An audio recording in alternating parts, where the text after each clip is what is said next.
From the world of politics to the world of business, this is Balance of Power.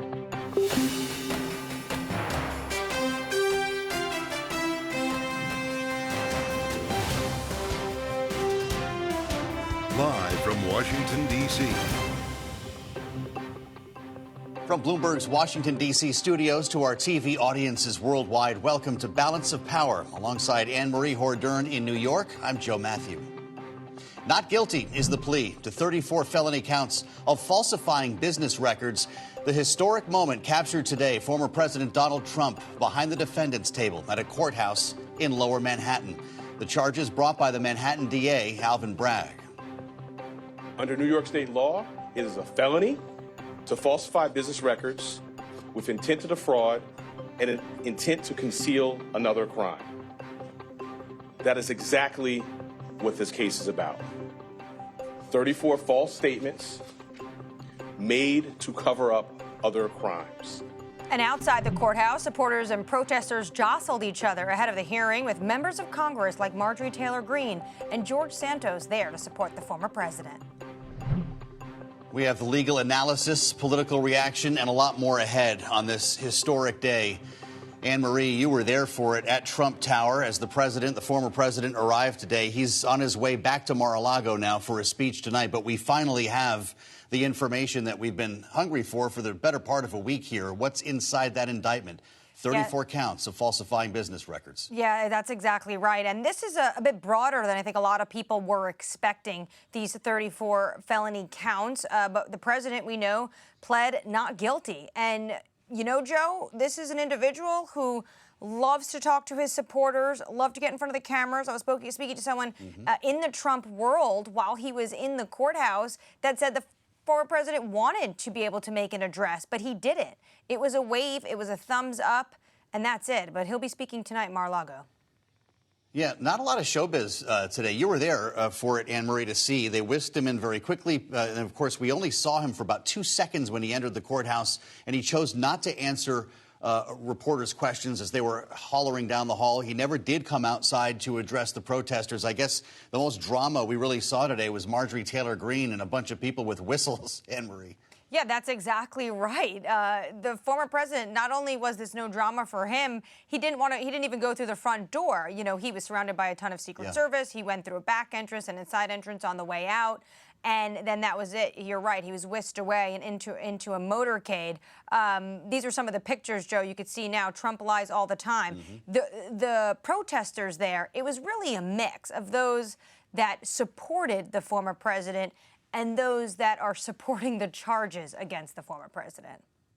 Well, joining us around the table today, Bloomberg's Mario Parker and Washington Bureau Chief Peggy Collins, who've both had a very busy day here. Peggy, I'll start with you. We finally got some information. Now that we know what is inside the indictment, from a political perspective here, does it strengthen the argument to make history with this case?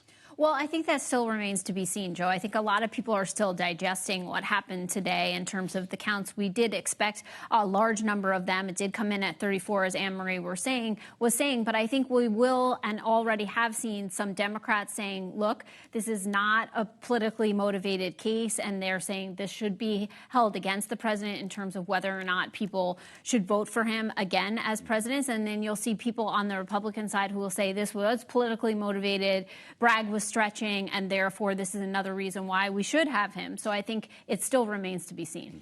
Yeah, the politics of this, with everyone pointing to whether or not this is political. Let's take a listen to what Alvin Bragg said to reporters following this arraignment. Take a listen. At its core, this case today is one with allegations like so many of our white-collar cases. Allegations that someone lied again and again to protect their interests and evade the laws to which we are all held accountable. He also said no amount of money and no amount of power changes that enduring American principle. Mario, I want to bring you in here. You covered the Trump campaign. You're looking at 2024. What's MAGA's response today? What's the former president going to say when he makes this primetime speech? Look, MAGA's response is still defiant, though those photos that we saw of the courtroom belied some of that swagger that we normally see from the former president, right? We saw the campaign, as he was being arraigned, release fundraising appeals to try to sell some T-shirts off of the arraignment and the indictment. But I mean, by all accounts, the Republican Party continues to stand behind him. Right before we went on, I saw a tweet that mentioned Mitt Romney, of all people, who voted to impeach the president when he was in office, saying that he was even coming out to defend Trump. And we know that those two aren't friends. So was he robbed of the showbiz he was hoping for today? It's difficult to tell, Mario, who's telling the truth. But Donald Trump reportedly did want the perp walk. He wanted the mug shot to play it up here. His legal team thought better of it. And that came down to an argument as well about cameras in the courtroom. Yeah, to Anne-Marie's point, that's indeed accurate. What we heard was that he was going to at least make a statement, like maybe a sentence as he was going in, right? You saw the conditions there. He sent out a truth on his social media platform saying this was unbelievable as he was going in. But then once he got to the courtroom, we saw a case play out the way it would if Joe Q. Citizen were in there as well. Mario, what does it say to you that Trump has decided to add another individual to his legal team? He's now adding Todd Blanche to his legal team. These are the only people we heard from today. There was a bit of a gaggle between Joe Tacopina and these individuals after Trump left. So we did hear his lawyer speak to reporters, but we didn't get much insight. Yeah, I think what we're seeing is this contrast playing out here, right, Anne-Marie, where we've got the president, at least online and before this all came to fruition, just saying that this is nothing to worry about. It was a vacillation as to whether or not the case would even move forward, that it was a witch hunt. But the fact that they're adding more firepower to the bench does say that they're taking this very seriously and not taking it for granted. Peggy, bring us to the other side here. They're watching this unfold in the West Wing as well. We've heard reporting that it could delay Joe Biden's announcement to run for re-election, but they've made a concerted effort to say just nothing about this. Karine Jean-Pierre went through the exercise again today. Now that there are charges, does that remain the case? Well, I think they have really strategized and thought to themselves, like, less is more in this case. And I don't see that changing dramatically, that they feel like it's better if they, don't get into the mix of this. But to your question, Joe, of whether or not it will delay Biden's announcement, that still is up in the air. I think the other thing we have to really think about is where do the moderates fall, right? As Mario was saying, we're seeing the Republican base in many ways be re-energized, galvanized by these charges. But the question is, do some of these images, these charges laid out, does that push some of the moderate Republican voters more towards a different type of candidate than Donald Trump?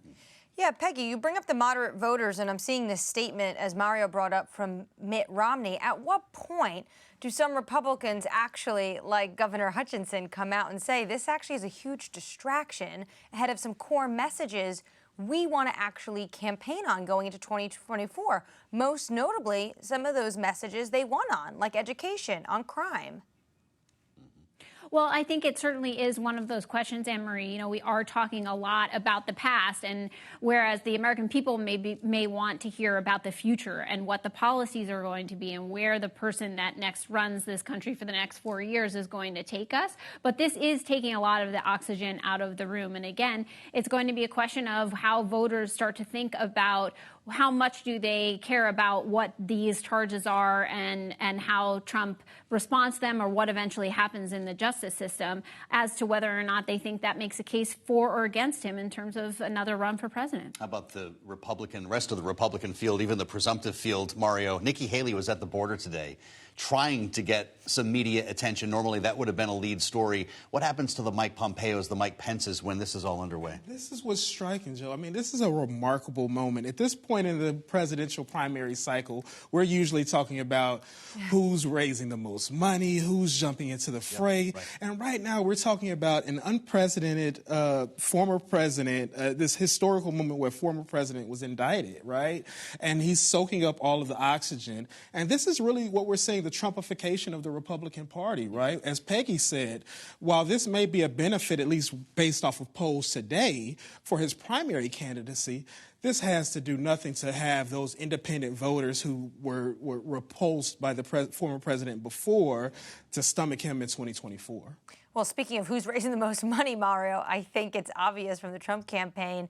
$8 million is what they're saying the former president has made since the news of that indictment came out. And we'll be tracking that right here on Bloomberg with Mario Parker and Washington Bureau Chief Peggy Collins.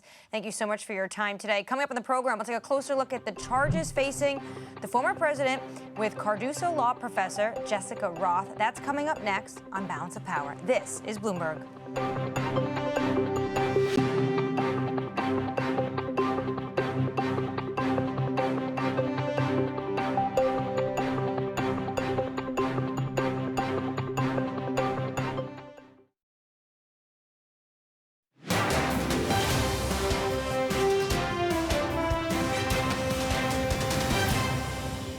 It's not just about one payment. It is 34 business records, 34 false statements in business records that were concealing criminal conduct. This is Balance of Power on Bloomberg TV. Manhattan District Attorney Alvin Bragg speaking about the official charges against Trump. And joining us now is Jessica Roth, professor at Cardozo School of Law and co-director of the Jacob Burns Center for Ethics. Professor, thank you so much for joining Joe and I. This indictment, I know you've been able to parse through some of it. What's just your initial reactions? Well, in some ways, it's what we expected. It's 34 felony counts of falsification of business records.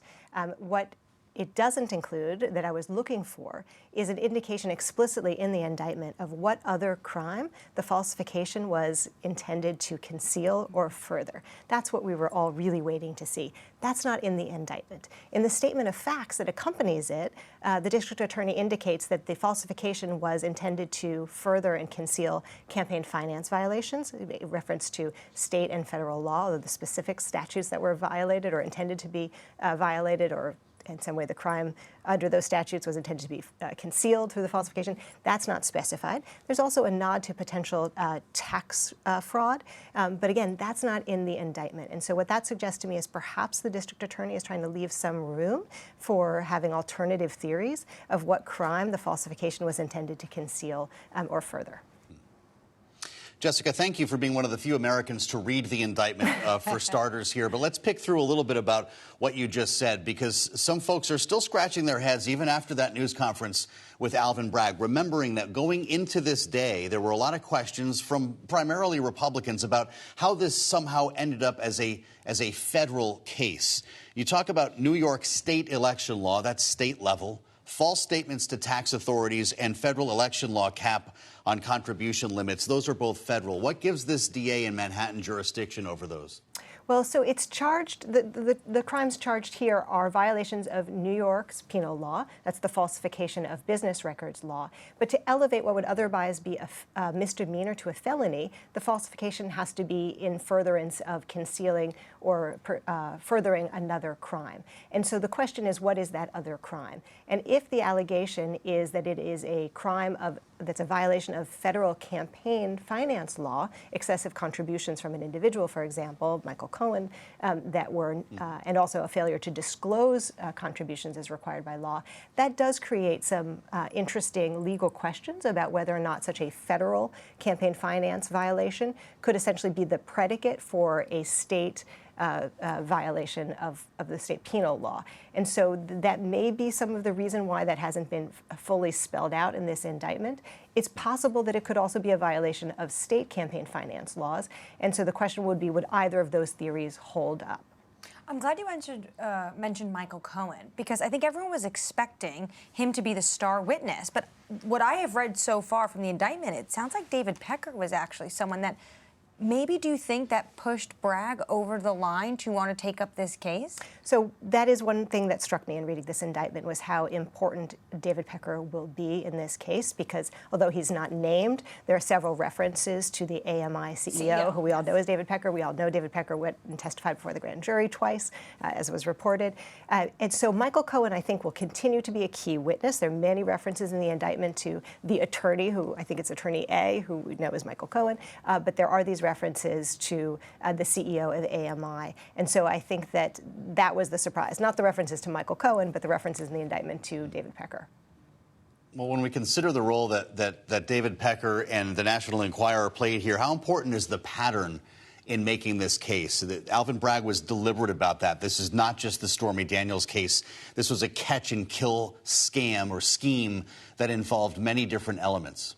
Yes, I think that was a very deliberate choice in how the indictment was drafted and also in the statement of facts to make clear that the payments to Stormy Daniels that really are the crux of the case, and then how those payments were recorded in the Trump Organization records, was part of a larger story. And that story is the catch and kill scheme with AMI and Mr. Trump and Mr. Cohen. And what that will allow, the way that it is presented, is for the DA to present evidence of other payments that were made as part of that catch and kill scheme, even if those payments, those other payments, are not the basis for individual charges in this indictment. Toward the end of the hearing, the judge gave Trump what the judge called a standard set of warnings. I'm just going to read a moment of it. "I do have authority to remove you from the courtroom." Trump said, "I do, I understand."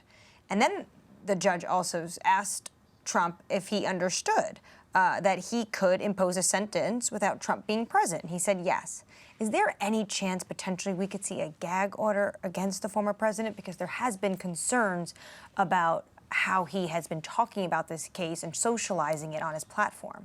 So I think that it was appropriate for the judge to say something in this regard at the outset of this case, particularly because there's no other hearing scheduled in it, as I understand it, until December. So this was the opportunity to say something. And clearly there's already a record of Mr. Trump making posts on social media, making statements that are threatening to the district attorney and to the judge. And so I think the judge was appropriate to really nip it in the bud and to put Mr. Trump on notice that I think what he was saying is, if it continues, I may well have to take further action, such as for imposing a gag order, which, if that were violated, could result in contempt of court.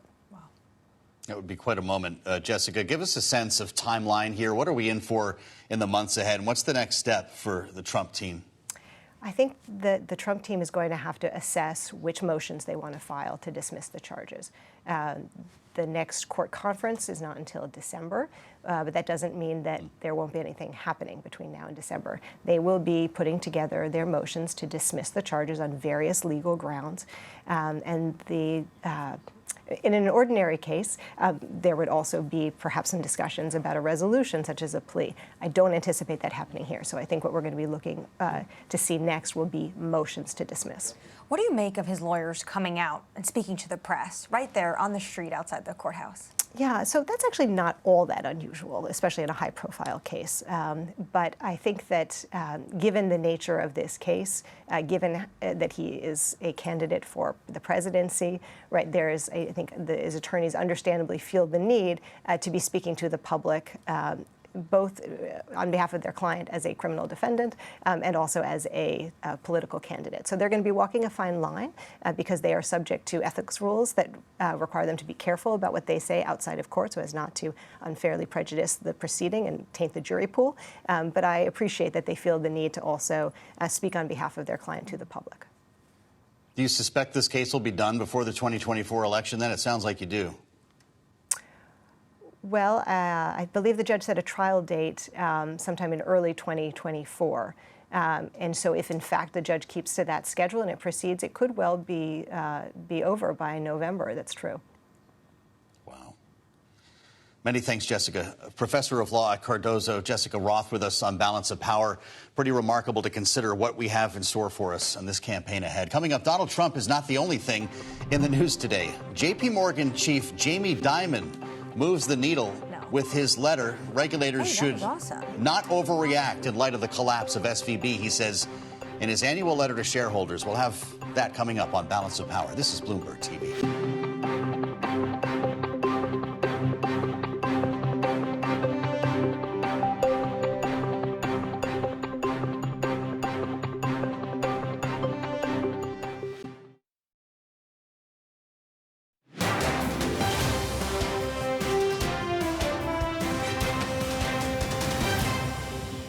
It's a hurricane. Right now it's kind of sunny, things are doing fine. You know, everyone thinks the Fed can handle this. That hurricane is right out there down the road coming our way. We just don't know if it's a minor one or Superstorm Sandy or Sandy or Andrew or something like that. And You better brace yourself. That was JP Morgan CEO Jamie Dimon raising the alarm in June of last year, but a little more optimism coming from his annual letter to shareholders today. Dimon writing, quote, consumers have been spending more than in the prior year. Their balance sheets are in great shape. And he writes, unemployment is extremely low, unquote. But he does raise concerns about the lingering impact of the U.S. banking crisis. For more, we're joined now by Sally Bakewell, Bloomberg American finance editor. It's great to see you here, Sally. So is the weather improving for Jamie Dimon, or are we in the eye of the storm here? He does love a weather forecast, does that, Jamie Dimon. I think from what he said today about the banking crisis, he does expect that we're going to feel the effects for many years to come and the repercussions. Now, what was very notable is Jamie Dimon, he has railed against US regulation, particularly post-financial crisis regulation, for years. He's called it overly complex, he's called it capricious, he's even said that it harms the country. And he did all of those things again today, but this time around, the difference was he had two collapsed banks to point to. And in one very painful regard, he had a good point in that he raised how post-crisis Dodd-Frank regulation had encouraged a lot of these regional banks, and all banks in fact, to load up on US Treasury bonds. Now, these bonds dropped in value as interest rates rose, and that has left banks nursing some huge paper losses and spooked investors, which then caused a lot of runs on these banks and ultimately led to the demise of two.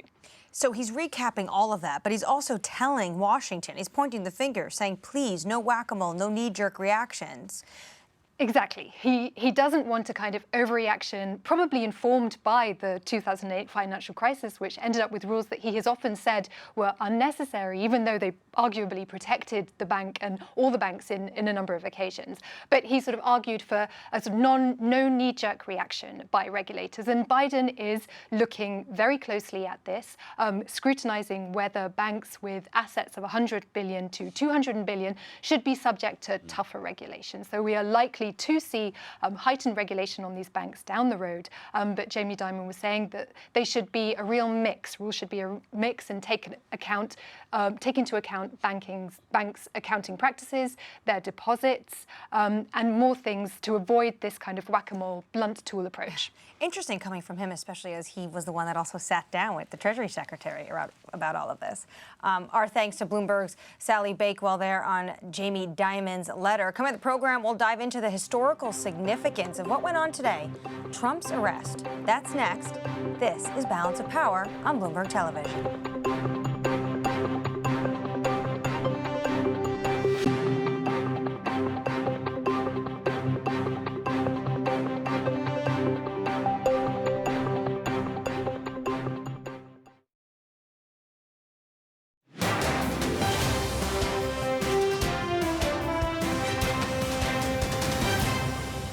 This is Balance of Power on Bloomberg Television. Historic day here in New York City in Lower Manhattan. 34 felony counts, unprecedented, against a former U.S. president. And this is what the district attorney had to say. He says it is a classic case of white-collar crimes. Take a listen.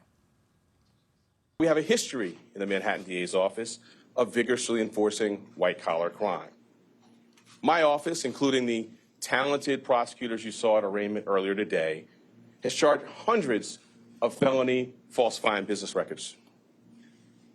This charge, it can be said, is the bread and butter of our white-collar work. And Joe, you brought up this point a lot. This was the zombie case, and it's now more than well alive. That's for sure, with two more potentially to come for Donald Trump. You know, Jessica said something interesting before, Anne-Marie. The first in-person hearing for this case is December 4th. We're going to be in Iowa less than 2 months after that for the first Republican contest on the primary trail. Just imagine the conversation that'll be happening with this case and potentially others in full-blown process in front of the country. It could be an incredible moment. Yeah, absolutely. I mean, it is literally just getting started. And, you know, what really was so shocking to me, because what I was hearing from the Trump world is that the former president wanted to say something. Not a peep came out of his mouth in and out of that courtroom. He was through the side and the back door, not even on Center Street. And we're going to hear from him tonight, though. And before we hear from the former president, though, we're joined by Kyle Kondik, who will give us insight into this historical significance of Trump's indictment. Kyle, thank you so much for your time. I just want to get your reaction to what the last 24 hours has been. I mean, look, on one hand, it is this sort of surreal, crazy scene to see this, former president indicted. On the other hand, we do know from Trump that while he hasn't been indicted before, that, he's I think, probably flown close to the sun on numerous occasions, and his long history in public life and in his own business prior to becoming president. And so on that, on that standpoint, it's not maybe not that unusual. We also have had moments in the past where presidents have, found themselves in legal trouble. Bill Clinton, Richard Nixon, both qualify on that account, even though they weren't technically indicted. Nixon probably would have been impeached, and Clinton was impeached, although he was not convicted in that Senate trial. So if you sort of ground it within some past history, I guess maybe it's not as unprecedented as we think. And also, Trump himself is so strange and unprecedented as an American president and now as a former president that I guess I personally just feel a little numb to all of the historical considerations here, again, just given how different Trump has been in a lot of ways from his predecessors. Kyle, you guys do a lot of interesting work at Sabato's Crystal Ball there at the University of Virginia. And I just wonder, as you kind of step back here, and I know we're right in the middle of this, it's been a breaking news environment all day long. We're getting instant analysis. But when you kind of back off of this and look at the political landscape ahead of a presidential campaign cycle, I guess we're already in one, actually. Will this go down as a turning point like Watergate, for instance, or the Monica Lewinsky scandal in terms of inflaming the partisan rhetoric or, increasing the divide here in Washington? Well, look, I think you got to look at this in terms of the race that's going on right now, and that's the race for the Republican presidential nomination that Donald Trump is participating in as the former, nominee and former president of his party. What we've seen from the numbers, anyway, has been that Trump has not suffered from this indictment, and in fact, potentially benefited, at least in the polling, a little bit in the short term. You could see that his support level's gone up a little bit. The support level for his chief rival, Ron DeSantis, who is an undeclared candidate, has gone down a little bit. I do think it's important, as you just alluded to a few minutes ago, that there are other cases potentially coming down the pike here, and they're ones that I personally think seem more serious, I guess. And particularly if you if Trump were to be indicted a second or even a third time based on other investigations, maybe you look at this as being sort of more significant in terms of the weight of everything, as opposed to maybe just this particular case. I mean, if you think back to Watergate, and Garrett Graff, the former editor of Politico magazine, has got a great recent book out about Watergate that I'm actually reading right now. And it's kind of topical in the sense that, Watergate wasn't just the break-in at Watergate. There was all sorts of other things going on that eventually conspired to sort of bring down President Nixon. And I don't think that this individual indictment necessarily is enough to bring down Trump, but maybe there are other things going on and other things down the road that might eventually, force him from being a candidate or prevent him from being nominated again, or that sort of thing. But I also think back to all the other things that have happened over the course of Trump's time as an actual political candidate, all the times where it looked like he was dead in the water. And yeah, he did lose in 2020, but he's back again. And there were a whole lot of times when it seemed like he was going to get really destroyed by something, and he didn't. So I guess there's kind of a boy who cried wolf problem here on the point, particularly of people who don't like Donald Trump, of saying that things are going to end him and then they don't end up happening. What it sounds like is that Republicans are for sure backing him overwhelmingly in the legal dispute, but potentially there is an opening that Republicans may start to tire of him as a candidate. If that were to happen, Kyle, how could we poll that? How would we be able to assess that? Well, look, there's a difference between the leaders of the party and the actual rank and file voters. I think we've known for a long time that the leaders of the party aren't as hot on Trump as I think a lot of the rank and file voters are. So, even if you have a lot of, Republican elites, for lack of a better way of putting it, turning on Donald Trump, either, publicly or more likely privately, I don't necessarily know if that means anything, again, to the rank and file. What the other Republican presidential alternatives to Trump have to do is to actually make the argument against Trump that he shouldn't be renominated. And I guess it's kind of hard to do that when you're defending Trump against an indictment he's received. Now I understand why that's happening, because a lot of Republicans, and not just Republicans, don't necessarily think that this is an open and shut case in which a former president should have been indicted for it. And again, there are lots of people who feel like he should have been indicted for this, and we'll just have to see how it all shakes out. But ultimately, the other candidates running for president are going to have to actually make the case and make it in a persuasive way to Republicans that Trump should be renominated, and that has proven to be difficult over the years in terms of Republican office holders and candidates, coming after Donald Trump. A lot of them have seen their place in Republican politics destroyed for doing that. Kyle, when we consider the potential for 2 further indictments here, we've got a special counsel in Washington and a grand jury in Fulton County, Georgia, who could announce something any day now. How will the events of today inform the way people view those indictments, even if they are stronger in their basis? I'm curious to see how other Republicans kind of react to those things, if in fact that they happen. And again, it may also be that even if we may think that those cases are stronger or more persuasive, it may be that the reaction from a lot of Republicans is the same. I mean, one person who's interesting, I guess, is a former Republican nominee, Mitt Romney, current member of the Senate from Utah. He kind of sounded like many other Republicans in his public comments about this just a little bit ago, in which he said that, he doesn't think Trump should be president again, but he found this indictment wanting. I suspect it's possible that Romney's reaction would maybe potentially change depending on some of these other cases and how he perceives the quality of them to be. And, again, Romney's someone who, he's an elected senator from Utah, but he's kind of been a lonely figure within the Republican Party in terms of his criticism of Trump at various points. Indeed. We saw the tweet from Mitt Romney, which informs us quite a bit on a day like this. Kyle Kondik, thank you, managing editor at Sabato's Crystal Ball at the University of Virginia Center for Politics. We appreciate the analysis today. Coming up, we'll dive into what we learned today with our political panel. Rick Davis and Jeannie Shanzano are up next. This is Balance of Power on Bloomberg TV.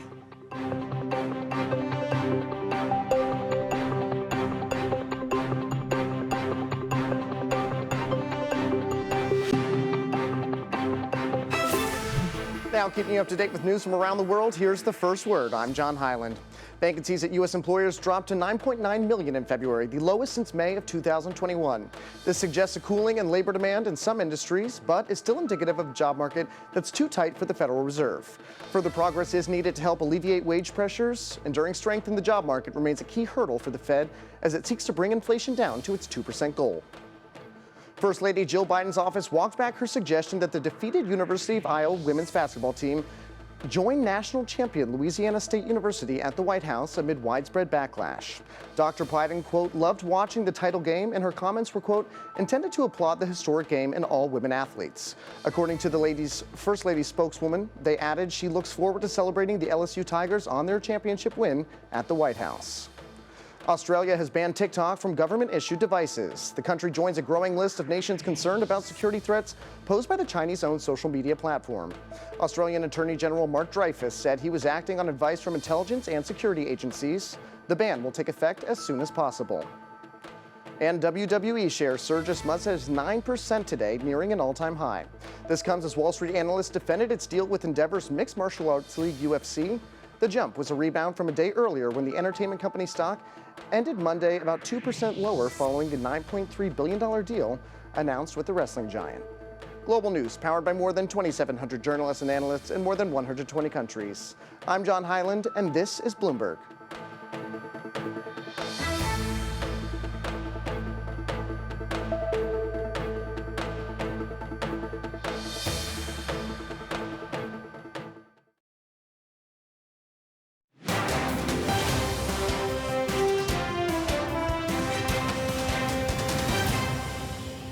As this office has done time and time again, we today uphold our solemn responsibility to ensure that everyone stands equal before the law.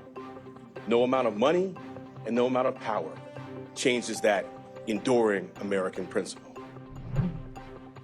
This is Balance of Power on Bloomberg TV. Former President Donald Trump arraigned today in Manhattan. It actually happened, pleading not guilty to 34 felony counts with the DA just talking there, Alvin Bragg. Joining us now to discuss our political panel, Bloomberg political contributors Rick Davis, partner at Stone Court Capital, and Jeannie Shanzano, political science professor at Iona University. The two voices we really have been looking forward to hearing from today. Rick, I'm going to start with you with 34 felony counts here, and a case that sounds a lot like what we were thinking going into it. There was a thought that Alvin Bragg might have something up his sleeve. Maybe there was something more than hush money payments, and there was a pattern as he outlined. But where is the federal jurisdiction? Does it rise to the level of an indictment? You know, look, I mean, he's indicting based on a state law, and these reports are things that you can be indicted for. So the fact that you were falsifying these records is a crime, and he wants to maintain the integrity of the business community of New York and the country. Great, I got that. Yeah. But he says that the reason those are felonies is because an underlying campaign finance crime that was occurred both at the state level and the federal level. The problem is he doesn't have any jurisdiction at the federal level to prosecute campaign finance violations, and the feds have already passed on it, both the FEC and the Justice Department. And so the real question then is, what is his jurisdiction within the state campaign finance rules that he claims were violated, and what are they? He didn't enumerate or discuss specifics in that case. So he's laying the fact that these are felonies based on the fact that they were used to shield these people's stories, to influence the outcome of the 2016 election, but he doesn't really give any details as to how that's supposed to work out in his case. Jeannie, what did you make of everything we saw today in this indictment? Is it underwhelming for you? You know, the sense I got from Rick. Yeah, I have to say it was, first of all, surreal. And you having been down there, it was a surreal day across the country and the world, but in New York City in particular, it was, you know, stunning to hear the district attorney lay these charges out. They, you know, are serious, but to hear him lay them out in that way, they are very serious. And it is a crime to falsify business records. That said, over 130 years faced in jail for falsifying business records, as Rick was talking about, that get bumped up. And I think the question many people are asking now, if he indeed did violate federal campaign finance laws or state campaign finance laws or state tax laws, why isn't he charged with those crimes, number one? He alluded to that in his Q&A. But also, you know, you've got to be very clear with the American public. This is not just any criminal, you know, defendant. This is a former president. He has judicial discretion to charge or not charge. These were clearly falsified records, but does it really, you know, rise to the level that we should all be seeing this historic first of a president being criminally indicted? And I guess that's where I have to tell you, Anne-Marie, I thought going into this, there's got to be more. And apparently there's not. A crime, yes, but underwhelming to me to a certain extent to rise to this level. I'm struck by some of the images that we're showing from down there today. Anne-Marie, I hope you made some friends while you were down at Trump Tower and then at the courthouse today. Look, I don't want to turn you guys into legal analysts here. The political side of this is huge. Rick, the former president's going to speak tonight from Mar-a-Lago. What are we in for? Oh, I think he'll be in high dudgeon. He'll say, once again, I'm being tried and litigated for my success in the 2016 campaign. First, it was Russiagate, Yep. you know, then it was all these other things, and now it's this. I mean, it's one more example that he can claim, I won a campaign fair and square. I'm not the one who keeps complaining about elections. Look at these guys. They're going back to 2016, claiming that I was, you know, manipulating the outcome of an election by, you know, doing these kinds of catch and release programs.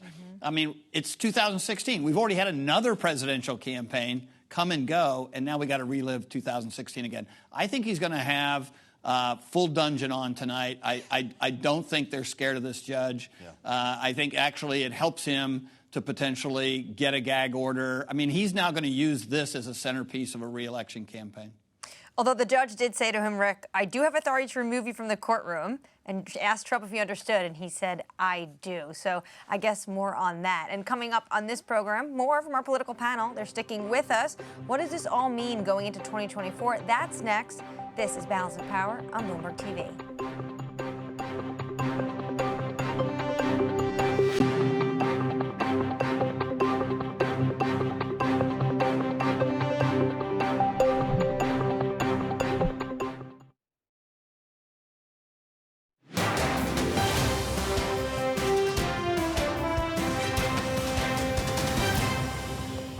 This is Balance of Power on Bloomberg TV. We're joined now by Rick Davis and Jeannie Shanzano to continue our discussion on the indictment on former President Donald Trump. Rick, I want to just come to you on page 5 of the indictment. It goes back into the Access Hollywood tape. He talks about how it's like a magnet kissing women. We all know that famous line that former president said. It's what they say in this, that the evidence shows that both the defendant and his campaign staff were concerned that the tape would harm his visibility as a candidate and reduce his standing with female voters in particular. Looking at the politics going into 2024, is this going to be a major issue for the Republicans once again, seeing independent and suburban women not wanting to join them, given this is all being rehashed again? Yeah, look, it's hard to say what the Democrats are going to do with this, whoever the candidate is, whether it's President Biden or someone else. Do they want to really spend their time litigating on this issue? I remind them it didn't work with Hillary Clinton. He wound up getting elected, even with these kinds of pretty horrific statements in the public domain only weeks before the election. So to be honest with you, I think it's a real mistake to look back instead of looking forward and trying to try to put Donald Trump's campaign that he's running today on the back burner from 2016. I think there's a lot to litigate for the Democrats if they want to go after Donald Trump, but I think it's a huge mistake to go back in time. And that's the problem they now have with this litigation. It's going to be around for a year. These are the things they're going to talk about. Like today, from time to time, it will dominate the airwaves, and they won't have an ability to change it. Hey, Jeannie, we've got to talk about the Democrats here for a moment. Is this not an opportunity? The White House decided, over a week ago to be quiet. I realize it's no comment, that the indictment was still sealed. It's not anymore now. And if there's a pattern here that the White House can seize on and maybe give Joe Biden an advantage, why not say, hey, you know what? We're not commenting on hush money to porn stars today. Well, that's Ron DeSantis's line, Joe Matthew, and I think it worked. I think it did. I think the reality is when your opponent is going down and swimming in mud, you don't need to join him. So I think the Democrats should stay above the fray. I think Joe Biden should continue to focus on his job and his work, because the reality is that while I and a few other people may be underwhelmed to a certain extent by these charges, this is the first of what is likely to be many, and there is no way to make this into a good day for Donald Trump. $7 million, by the way, there are T-shirts now you can buy for $36 with his fake mugshot on it. All of that may help him with the primary and the primary voters, but it's hurting the GOP. It's freezing out his opponents in the GOP, and it is making it easier for Joe Biden or a Democrat to potentially run against him and say, do we really want to go back to this? January 6th, documents, all of the catch and kill, all of this stuff. So I think keeping quiet for now and letting the system play itself out is the best thing that Democrats can do. The other big story of the day, voters in Wisconsin, the Supreme Court. This has to do everything about abortion. How does this impact 2024? Oh, this is such a huge case. Many people say this is the most important election of the 2023 election cycle, the Supreme Court case, our Supreme Court election out there. And depending on who wins, Democrats could, for the first time in more than a decade, take control of the Wisconsin Supreme Court. That would allow them to turn back this case from the 1800s that now says you cannot get an abortion in Wisconsin, even in the case of rape, incest, and the health of the mother, not to mention the impact on the 2024 campaign, gerrymandering, and all the rest. So a big, big election out there tonight. We'll learn, hopefully, who's won. What'll that tell us about the state of Wisconsin politics, the outcome of this, Rick? Look, I think it's going to be very directive.